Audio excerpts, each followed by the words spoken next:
I've always been a passionate believer in the potential of poetry to inspire shifts in perception and create new patterns of thought. And I've been working for about 15 years now as a freelance person, encouraging people to connect with nature and with conservation issues through poetry. There are two strands to my work. One, the writing and performance of poetry, and I'll be sharing a couple of poems with you towards the end of this brief presentation, and also through running workshops with a variety of different groups. First and foremost, I run wild writing workshops, and these can last from anything from a 2-hour taster to a week-long residential. And they usually comprise a walk. They take place outdoors, obviously, in all kinds of weather, and there will be specially designed poetry writing exercises to encourage people to connect with the environment that they happen to find themselves in. I've worked with a lot of groups who you might expect to be interested in this kind of work, from the Green Party to schools, primary, secondary schools, universities, the Fort William Mountain Festival. But I've also worked with so-called hard-to-reach groups, such as refugees and asylum seekers, adults with learning difficulties, adults with disabilities, and so on. And I've seen again and again how different people's writing is when they're out of doors with all their senses engaged versus when they're writing indoors in a seminar room or a classroom. I've also seen how poetry can actually bypass the intellect and go straight to the heart. And it's quite exciting to see people develop an emotional connection with nature. And the poetry that they produce is quite different, I suppose, as a result of that. And I would argue that this actually leads towards a more enduring connection with nature than if they were just intellectualizing it. Moving on now to my own writing and performance work. I always try to take my performances to quite unconventional locations, not just to be based in the more conventional arts centre, festival tent and pub, but also I've been booked, for example, to go into the living room area of IKEA in Cardiff and the top of Pen y Fan in the Brecon Beacons and quite a few places in between. And I thought that I would just share 2 poems from my most recent collection, Where the Air is Rarefied, which came out last year.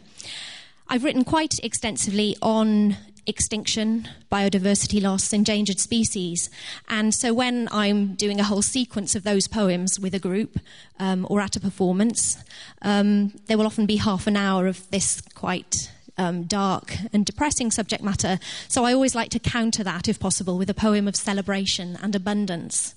And this is one such poem. It's a celebration of the movement of snow geese to their summer breeding grounds in the high Arctic, and a celebration of the 24 hours of daylight in the Arctic. But there is a note of warning there that we should celebrate this abundance while it still lasts. Things can change, and it's called Snow Geese Solstice.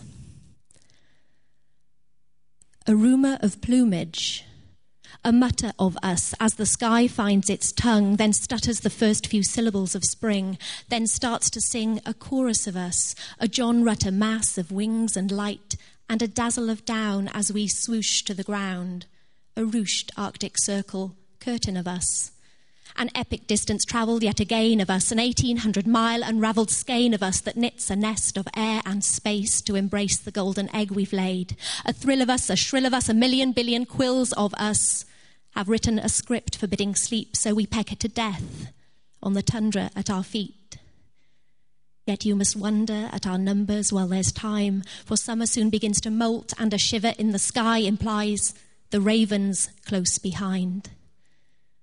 The gush of us becomes the hush of us, the horizon's guilty blush of us, from the bliss of an altogether honk of us to the hiss of a single feather.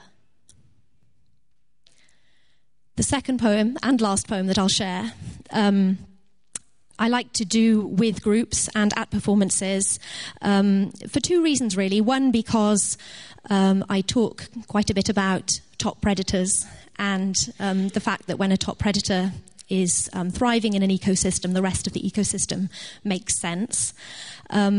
and talk about extinction of wolves and the possibility of wolves being reintroduced to the Highlands of Scotland.